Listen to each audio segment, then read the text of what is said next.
Would somebody please switch my camera on, please? Switch it on. I'm not messing. I've got Steve Nork in here. I've got a feather duster and it's loaded. Don't believe me? He's not bluffing. Help. Now roll the titles.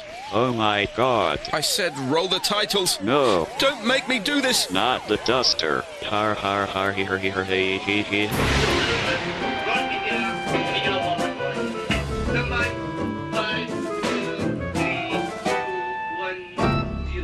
TV Offal, the mechanically recovered meat of television. Now, this celebration program is not intended in any way at all to be a historical documentary. All we're trying to present to you is an informal reintroduction of some of the people who have helped fuck up television. And in tonight's never-before-seen collection of TV Offal, we show you the secret shame of Riverdance, a foul-mouthed outburst from Jim Bowen. But we start with famous singers committing suicide in TV Offal's very own Kamikaze Karaoke. If you want to know what the stars really sound like, here's your chance with Kamikaze Karaoke. If you're an estrogen-crazed teenage girl, Boyzone sound wonderful to you. But I'm nearly 40, I've got tits, and this is how they sound to me. I can't continue guessing, because it's only messing with my pride, with my mind, So right now, this time's a love me for one, girl. Let me be the one, girl. Love me for a reason. Let the reason be love. Don't love me for one, girl. Let me be the one, girl. Love me for a reason. Let the reason be love. Rock videos... Sorry, I'm having my lunch. Rock videos are not, of course, a new phenomenon. Back in the 1970s, BBC Wales was at the cutting edge of the pop music industry, producing its own answer to Top of the Pops, Disc a Dawn. Presented by a part-time geography teacher sporting a seed packet shirt. Disc a Dawn unwaith o'r bran, ond tro yma maen nhw ar ffilm. With a studio audience of happening Celtic teenagers crazed on a heady and dangerous mix of Barrett's sherbet fountains and crisps. This is a typical example of a Welsh chart topper. Helo goeden, sut mae'r tywydd, wyt ti'n gwybod rhywbeth newydd, a oes gen ti ddim i'w ddweud. Teimlo'n heini.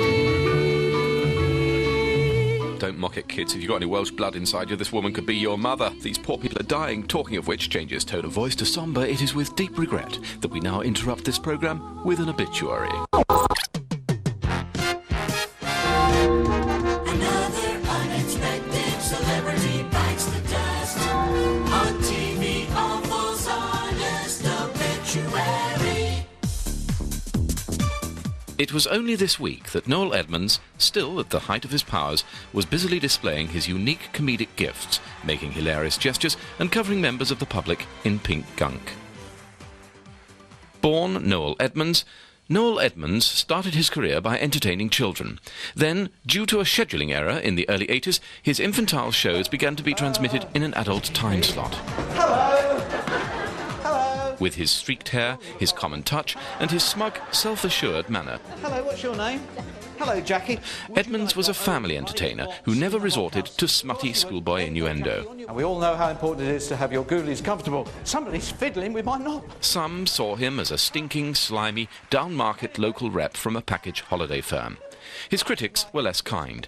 They claimed that he suffered from little man problem and was living proof of the truth of the basic TV theorem: the smaller the presenter's stature, the bigger the ego. Perhaps it was the shortness of his legs that explained the mystery of Edmonds' pointless running about the studio.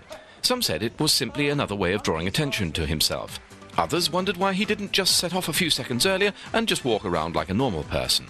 But Edmonds was no normal person. Right up to his death this week, Edmonds, a sensitive man who refused to endorse products which might ordinarily have been useful to him, never courted publicity. But Noel Edmonds' life was clouded by tragedy. Luckily, always other people's tragedies, never his. In his desire to tickle the nation's funny bone, an untrained member of the public has, in the past, ended up breaking every bone in his body, while attempting to perform what proved to be a lethal stunt for Mr. Edmonds' programme. However, in recent years, the BBC insisted that such dangerous stunts must be avoided on his show, so instead, as in his last show, broadcast just a few months ago, Noel would simply spin and hurl members of the public around the studio, an intensely amusing idea that raised only the far safer dangers of dislocation, fracture and concussion. But it is as a 50-year-old man playing schoolboy practical jokes for which he'll be best remembered. Indeed, the manner of his death was so bizarre, many thought it was a practical joke. Edmonds had become so thoroughly slimy that eventually, live on camera, he spontaneously oleaginated and turned into a massive oil slick that was accidentally released into the ocean, causing ecological havoc amongst seabirds and animals in the vicinity. An undignified end to the career of one of the brightest stars in the televisual firmament. He leaves £50 million and no friends. Noel Edmonds, who died yesterday. TV Offal. Apropos of nothing, when I was a child and the Daleks were only shown in black and white, they looked to me like frightening Nazis. But then came colour television, and suddenly I could see that they were really rather florid and harmless. Indeed, there's something intrinsically effeminate about Daleks after all. There's the skirt, the plunger that's always getting erect when other Daleks are around, the all-male bonding, the obsession with discipline. Isn't it obvious? The Daleks are gay. And this is what they seem like to me. They're camp. They exterminate. Now they'll watch your backs. It's the gay Daleks. Where have you been all day, you bitch? I have been cottaging on the heath. Did you score? No, not so much as a quick one off me plunger. But guess who I saw at the underpants section in Selfridges? Tell me. Michael Portillo. Gorgeous. Unfortunately, he is not a homo, so I ejaculated him. You vicious old queen. He had huge feet, and you know what they say about men with big feet? Yes, big shoes. Ha ha ha ha ha. Let's go to a sauna. Pass me some KY jelly. Ooh, ooh, white wee wee. Ooh, ooh.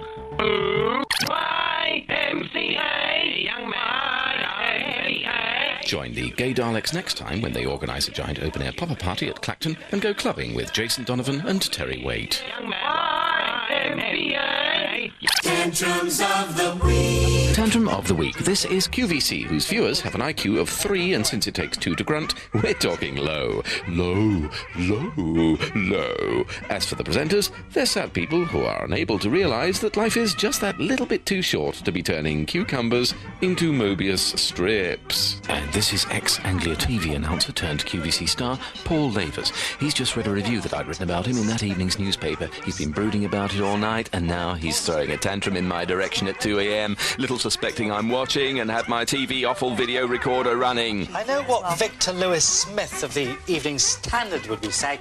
Well, of course you lift it with the handles. Yeah, OK, Vic, me old mate. But what the nice thing about these handles, Vic, is that they're at a great angle, so you're not going to drop it. And also, they don't stick out at the sides, unlike you, Vic. Dear, dear, it's harder to know what's sadder, Paul losing his pride and letting himself go, or me watching QVC at 2 a.m. in the first place. Answers, please, on a postcard which will be placed in the circular filing cabinet in my office, the one marked rubbish bin. Look at these poor people. Look, they're Irish cripples. It's tragic. They have their shoulders hammered and their arms dislocated at birth. And then they're smuggled into London and pushed on stage and forced to dance in this terrible freak show. Look at their pathetic arms dangling by their side. They can only use their legs. And next time on Channel 4, we'll be looking, excuse me, I know this is... Excuse me, I know this is a little unusual for a television announcer, but without warning, I find that I have to go to the toilet. Would you join me, please, while I have a tinkle? I'm sorry about this. I know it's unusual for television, but I've got to just get my fly open. Prostate problems.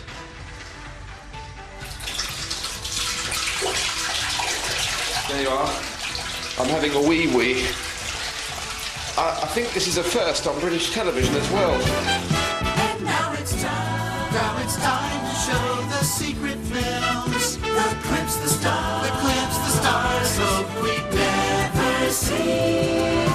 The shows that failed, derailed, and never made it to our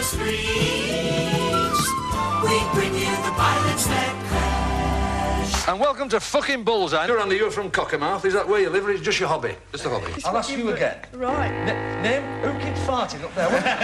Please welcome God's answer to mathematics, please. Hi, it's Stephen Hawking again. Coming up next, Assassination of the Week. And it's a real rib tickler today. Har he har he har he har he har he he har.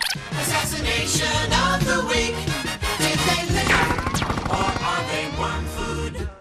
Yes, it's Assassination of the Week. And we take you back to South Korea in 1974. Meet the Korean president, Park Chung-hee, and his charming wife, Suk. In Korea, they really know how to heckle. But on this occasion, not even Bernard Manning could deflect the criticism. Well, did the president end up worm food, or did he escape? Decide now. Guess correctly, and you could win a free lifetime supply of oxygen. Join TV Offal after the break. TV Offal.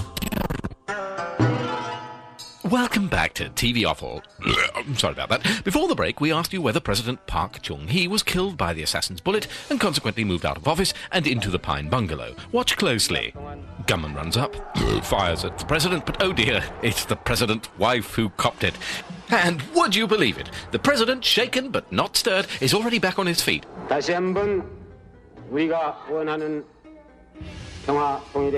And totally indifferent to the fact that his wife had now become eligible for a full-page spread in Goodbye magazine.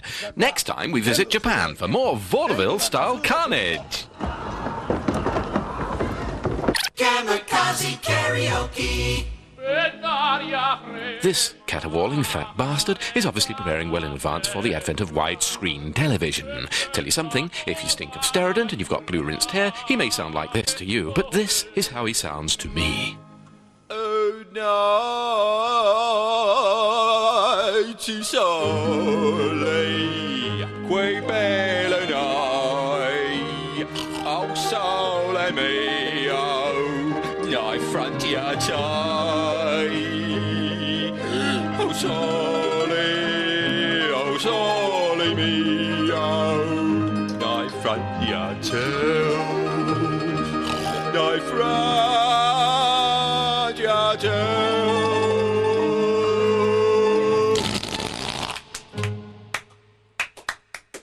You've already met the pilot that crashed. Now for the ad that crashed. For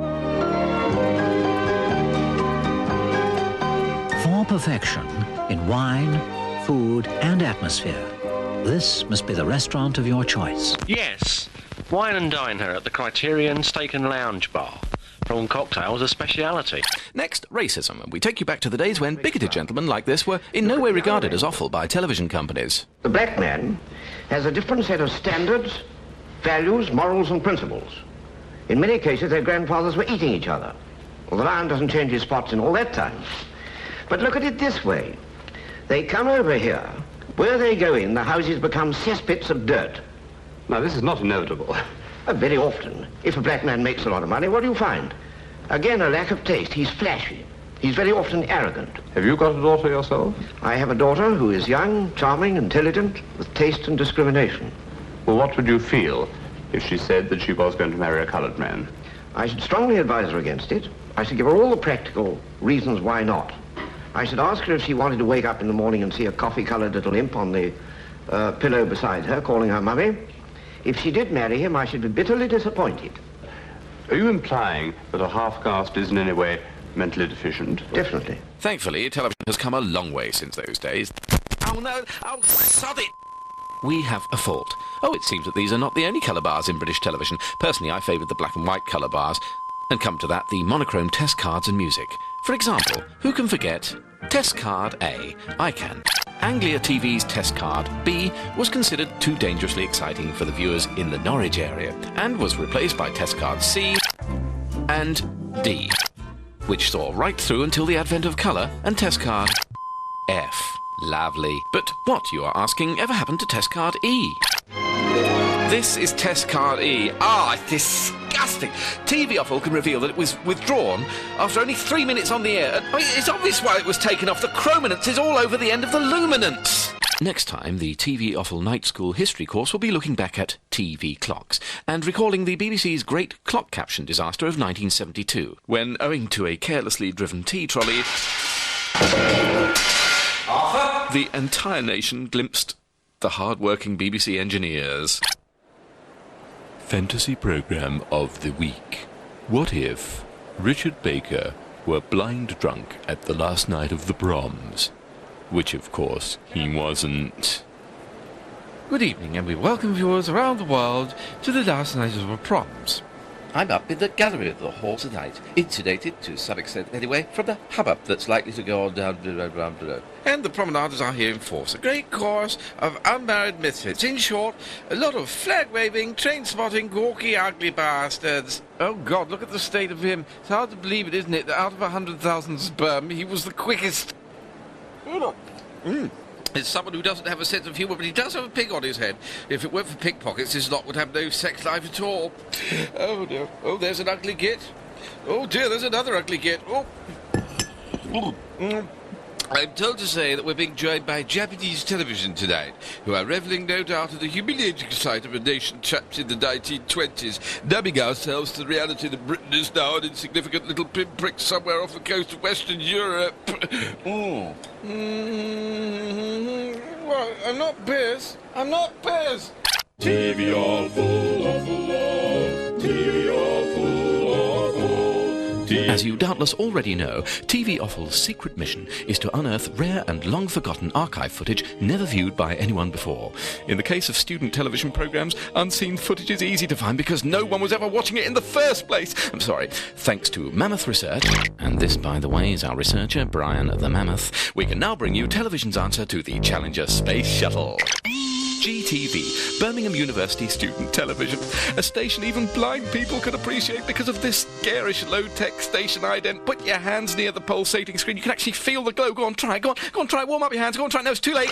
Look at the quality of this. Back in the 1980s, GTV was still working on the 25-line Baird gas-fired television system. No budget, no audience, no talent, and no intellectual distraction whatever. Surprisingly, though, the programmes themselves were crap. Hello.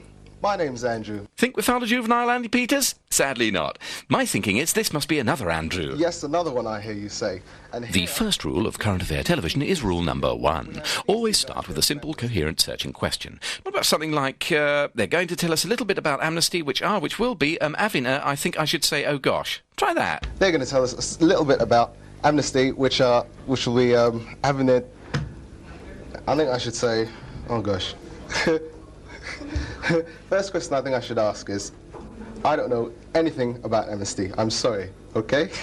What is amnesty?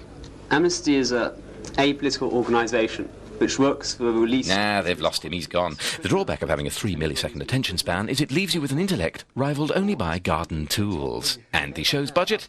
Nah, doesn't run to a packet of tin tacks, I'm afraid. But did GTV ever spawn a real TV presenter? No. Frankly, we searched and searched and searched. We couldn't find a real TV presenter, but what we could find was Philippa Forrester. 10 years on, this is Philippa starring in Tomorrow's World, if it's technically possible to star in such crap. 10 years off, the star of GTV was the very same Philippa Forrester, who, since 1987, has clearly undergone a complete manual evacuation of the vowels. In those days, she sounded a bit rough, like Cheryl Baker. Man from the Daily Mail nearly died laughing. But being a university girl, her vocabulary was impeccable. But apart from that, there's fuck all on at the theatre this week. But apart from that, there's fuck all on at the theatre this week.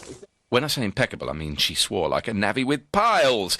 Like all TV legends, I suppose, and also like all TV legends, Anne and Nick, Richard and Judy, Titch and Quackers, Philippa's greatest work was as part of a team. On GTV, she double-headed with geography undergraduate and campus heartthrob, Roger. Roger by name, but not by nature. He always abstained from sex for religious reasons. God made him profoundly gorgeous. Even so, look at the chemistry between this couple, who were, believe it or not, nearly signed up by Westwood Television. Sadly, Roger took a more attractive offer and is now Crawley Area Sales Manager for Harlequin brand dog food. Harlequin dog food. While Philippa used GTV to rehearse the shampoo commercials she felt certain would come. Any more shots like this and I feel certain I'll come. Oh, sorry. Funny that Philippa was the one who got into TV because Roger had the bigger breasts. Thank you very much indeed, ladies and gentlemen. You've been a wonderful audience. Good night. Next time, TV Offal opens the archives of Hospital Television, Basildon. You're watching Eastwood Hospital Television. It's South East Essex premier hospital television station. Hello and welcome to Highwood Hospital here in Brentwood. Broadcasting to 4 semi-conscious patients in Testicle Ward F. We'll see outside broadcasts. So I'll be telling you all about what you can see a bit later. And discover a surprise presenter for the network, Christopher Biggins. We're watching Eastwood Hospital Television at the Christmas parade on a bit of a rainy day, sadly. Is it me, or can anyone smell burning?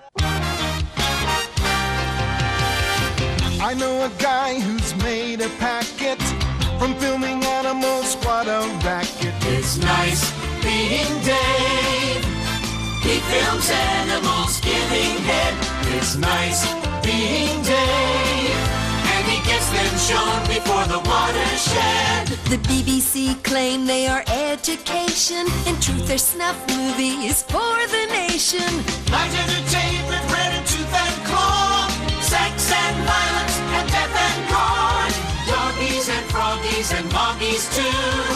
Monkeys and parrots, they all screw. But there's one species that'll never be born. That's the whispering Attenborough. It's not always easy to decide in these partnerships which is exploiting which. It's nice being Dave. So nice. He's Johnny Morris without the jokes. It's nice being Dave. So nice. With his unnatural history shows. But now we must stop because our lawyer says that Dave will sue. Well, we've covered pretty well everything this week. Elephants' erections, Christopher Biggins, same thing. Pavarotti breaking wind, still the same thing. But surely television was meant to be better than awful. How different it all seemed back in the 1950s when Parliament passed the Television Act. There shall be an authority, it said, whose function shall be to provide television broadcasting services additional to those of the British Broadcasting Corporation and of high quality, both as to transmission and as to the matter transmitted. Hello, Con TV. Oh, hello. May I just say I'm a great fan of Carlton Television? Oh, very pleased. I enjoy all the programmes. It's a byword for quality, sophistication, and making a lot of money. Are you squeamish? Why? Well, I have a game show idea involving a televised, it's like a public... Ah, I see you've got a game show idea. Yeah, involving a public execution. It's tasteful, there's no blood, there's some charring, but no blood. Carry on. What do you think of this? You know that game, that the ring, you know the ring that goes round the wiggly bent metal thing at Fates? You know what's it called? Is it Buzzle, isn't it? Something like Buzzle? I don't know, I'm sorry. I know what you mean, but I don't know what it's called. What you do is you get a serial murderer to take the Buzzle challenge. It'd be like the golden shot. If he touches the metal, it won't be a Buzzle that'll go off, it'll be him. You get lots of tension. Uh-huh. Yeah, it's very tasteful, like Carlton. Now, if he screws up, what you do is you combine it with the National Lottery, and whoever's got the lucky ticket when he slips up, they'll win a fortune.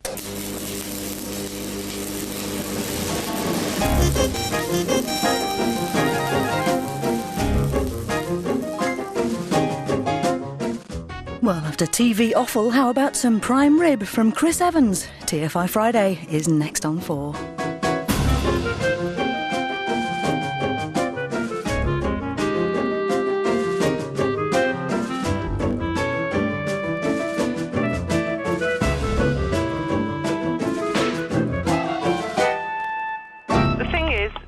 We will accept unsolicited material, but we have no guidelines here. But no, I've noticed that. I've seen the programmes. Another swell TV show from Associated-Rediffusion.